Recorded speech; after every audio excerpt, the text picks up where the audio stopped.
Welcome to the G Woman Media Voices of Influence series, where we spotlight women whose voices, work, and impact are shaping the future. I'm Frankie Picasso, and today my guest is a woman who has helped creators show up with confidence, courage, and great lighting. Today we're celebrating Tanya Smith. Tanya is the founder of Get Noticed with Video and the creator of Stream Like a Boss. She's a woman who teaches us how to stop hiding and start shining by using the power of video. From tech ninja to purpose-driven powerhouse, Tanya blends tech with heart, strategy with soul, and she's on a mission to help women be seen. Tanya Smith is a woman of influence. Let's dive in. Welcome. Thank you. Thank you for having me. Oh, it's our pleasure. So I'm going to jump right in. What has inspired you to begin the work that you're doing today? And was there a moment when you realized that video wasn't just a tool, but a calling? Yes. Yes and yes. Okay, so what inspired me? I was about 8 or 9 years into my corporate career when the entrepreneurial bug hit. I had moved to Dallas, and actually I was attracted to a company that many of us know that is pink themed, and it's Mary Kay. Yep. And I did not have a clue that I had any type of business bone in my body at the time. My thought was, I just want to feel this idea of empowerment and being able to express myself creatively without someone holding me with golden handcuffs. And as I ended up getting influenced by a lot of the leadership that was in that space, even though cosmetics wasn't really my vibe, it wasn't my thing, what I did learn is that it planted the seed that my gift was being able to show people the how to and to empower other women to use their voices.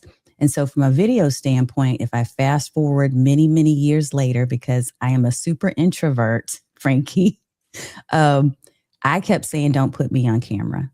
Like, I never want to be on camera. And even though I had a business that I was running for probably about 10, 15 years before I ever did any real video on camera, what I discovered is that I needed to come to a place of making a decision, a dramatic decision about how to change and shift. And so that shift was going on camera, but I didn't want to do produced video because I felt like it was too practiced and rehearsed and structured and expensive.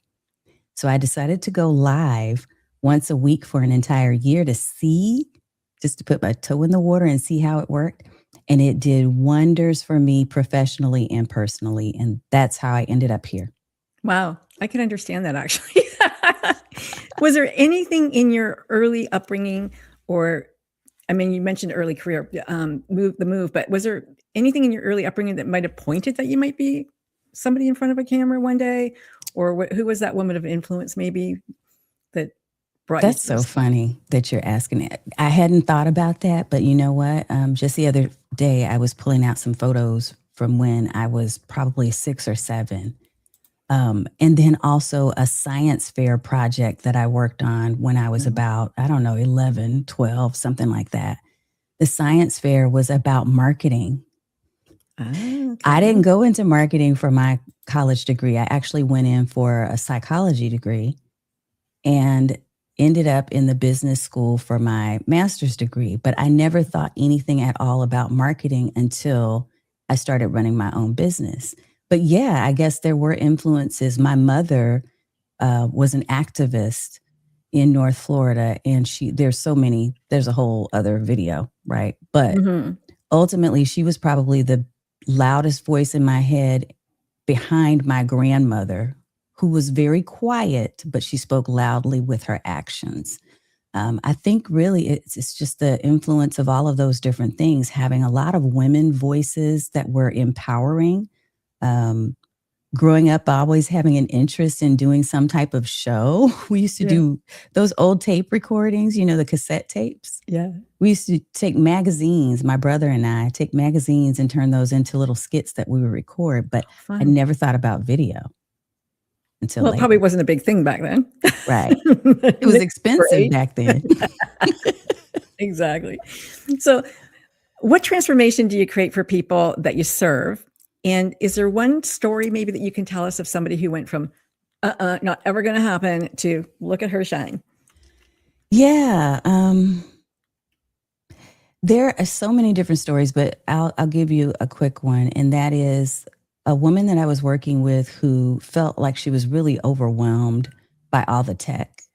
Because first of all, she was over 60. And so she said, I really want to do this. And I know that I have something to say. I've got experience. I've got wisdom. She's really, really super sharp, just the sharpest woman I've ever met. But she was overwhelmed by the tech and by the idea of being perfect on camera. Like, I have to have everything just right. So as we worked together, I actually created for her a simple 5-step video plan and said, let's break this down. If it weren't overwhelming, what would it feel like? Like, what would it look like? And that's how we came up with a custom plan for her.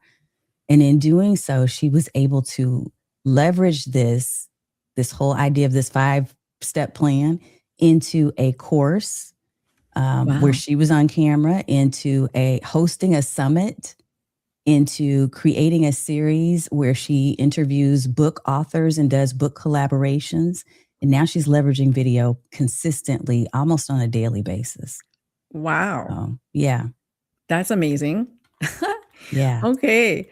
I think there's some comments or questions that are going to pop up here. Oh, okay. So SBA, Stream Bosses Academy, and they know OG. So look, hashtag OG.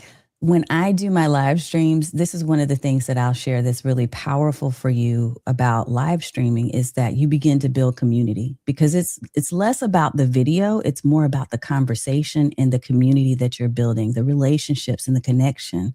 That's one of the other reasons that I learned to really love being on live, because you get to know people in the chat. And what started happening is they were asking, how else can we have conversation? How can we extend this beyond just the video that you do once a week? And it became our Stream Bosses Academy community. So I see some folks that are in here that are promoting that.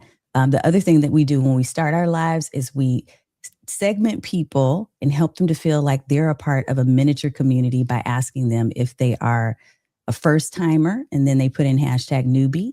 And if they've ever watched before, their family, and so they put in hashtag OG. So that's what you see. I love that. I love that. Great followers. Thank you for showing up for your mentor. You mentioned it a moment ago, excuse me, when you started that I'm not going to be on camera. And I mean, it's the number one fear for most people to get up and stand up in front of a room and speak. And it's the same with camera. When somebody told me, Frankie, you got to get on camera. It's a new thing now. I'm like, nobody wants to see old people, but they do for some reason. So what is this your superpower? What's the secret sauce? How do you turn them from never to when's the next time I can get on camera? Yeah. I think it's about reframing. I think it's about reframing from the idea that it's about you. Okay. When I realized that me getting on camera was not for me, it was for the person on the other end of the camera. It was for the person who needed to see somebody like me show up. Mm-hmm. Somebody who is over 50, a Black woman, right? All of those things, because there just weren't a lot. There's not going to ever be a you until you show up, right? That's true. So the reframing of it to being, hey, I'm showing up because I want to be in service. And I know that there's something someone else needs to hear from me that they'll never hear from anyone else, because I'm a unique being. When you realize that it's about service and not about you, that's what makes the difference. I love that. Wow, that's very powerful. I can see how that would change somebody's thinking for sure. So how important do you think it is, Tanya, to amplify women's voices? Especially right now, I think it is incredibly important. I think it is essential, because we have to be able to insert powerful voices. We're nurturers by nature. Mm-hmm. We are connectors. We are the positive energy that drives society. I think that our voices are critical in this moment, and really even before this moment and in the future. They're critical to ensuring the future of our next generations. They have to see compassion. They have to see us standing up. They have to look. I've got 2 daughters, and that's another reason why live streaming, which was such a big deal and made such an impact for me, is my daughters saw me come out of my shell. They saw mom is standing up and she's sharing things, and she's combating the negativity that sometimes shows up on, online, trolls and other people. She's combating that with a positive energy and shining. And because of that, she's getting other opportunities. I think women have to be able to show up so that more of us show up. Did your daughters start anything? Did they start a show? So both of my daughters, one of them is actually in the arts. So she's a bassoonist. Oh, wow. And so she does perform in front of large audiences. She's about to go to college. She just auditioned, and she has another audition coming up for college. So we're excited about that. She is very much an introvert, but quirky, but shows up on her reels and her shorts. I love that. So she has her own YouTube channel. My other daughter has always been a lover of justice. She graduated with a master's in criminology and went into the workforce, and she uses her voice in that way. So I love that. Wow. Yeah. I like the diverse careers too. Yes. So tell us a little bit about your community, because they seem really exciting. They are exciting. Look, my community is I'm going to say it's very exclusive. Initially, I was kind of like one of those people that just said, hey, come on, let's create this huge community.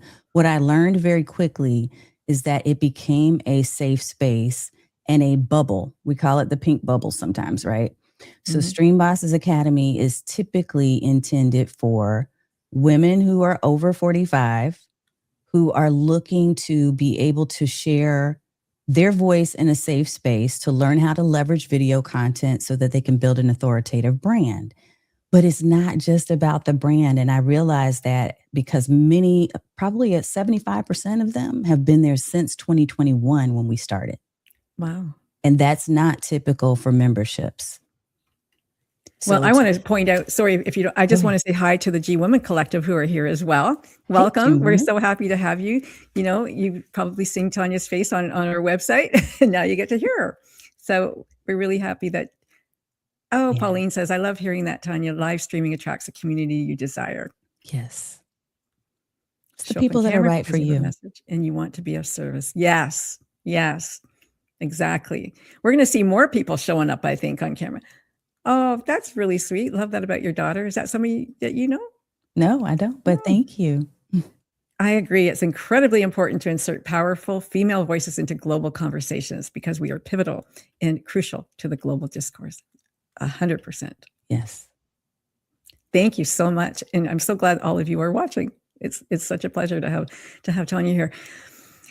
Oh, gosh. Where was I? If every woman watching could walk away with one belief, what would you speak into her heart about what you do, about what they could do?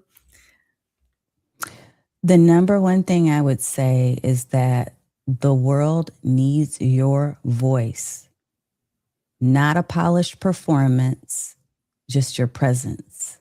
Your presence is enough. So whatever it is you have to say, stop waiting for permission. When I realized I didn't need permission from anyone else to create the show and the style that I put out into the world, I just needed to be authentically myself. The right people show up. And stop worrying about being perfect. Instead of worrying about being perfect, just my mantra was, after the first couple of weeks of doing live, I just prayed ahead of time that I share the right message for the right person at the right time. That's with beautiful. those 3 things, that was all I needed. That was all I needed. So show up, because somebody needs your voice. They don't need your performance. They just need you to be present. I hope you're listening.